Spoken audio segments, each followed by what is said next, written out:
Today we are going to meet a writer called Jacqueline Woodson. She writes for kids and teenagers, and she gets a lot of her ideas from right here in Brooklyn.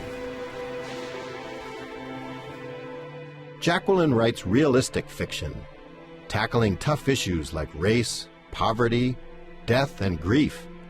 Her book, Behind You, is the story of a boy who's just been shot by the police in Central Park.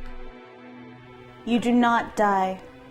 Your soul steps out of your body, shakes itself hard, because it's been carrying the weight of your heavy skin for 15 years. Then your soul lifts up and looks down on your body lying there, looks down on the blood running onto concrete. Your eyes snap open like the pages in some kid's forgotten picture book. So it's actually his soul speaking, saying, no, we don't die, we go on. And this basically, the story is going to show you how that's happening for me. So he's in Central Park with the two cops who just shot him, and they realize they've made a mistake. And then he kind of moves off and sees his girlfriend, Ellie, and his mother. Away from the dusting of snow, the white tips of trees, the darkening sky. Already, you hear your mother screaming. Already, you see your father dropping his head into his hands, helpless. Wow, what an opener. What I love about your books is how they take on real life. How do you do that?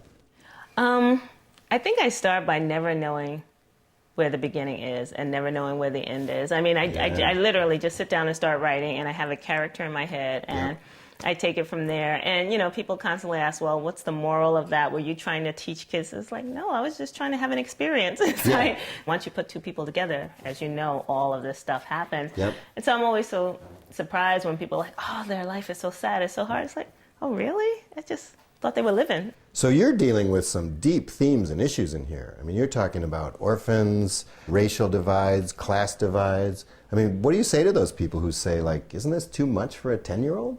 I think children need to know it's okay to grieve. It's okay to feel sad. It's okay to have empathy. And I think for them, it builds a bigger person and builds a bigger world. And sometimes sad things happen to people, and I think them feeling safe enough to read it is a big step for them. So what do you think it is that connects you with that kid audience? Why do they love you so much? I think as I, like you, get them. Being a young person was not always easy, but there were some great things about it, and we bring that to the literature, and the kids see it and they think, wow, they get me, and they respect us for respecting them. Well, Jacqueline Woodson, thanks so much for sharing all your wisdom with us. Well, thanks for coming to my house. I've always been such a huge fan. Ah!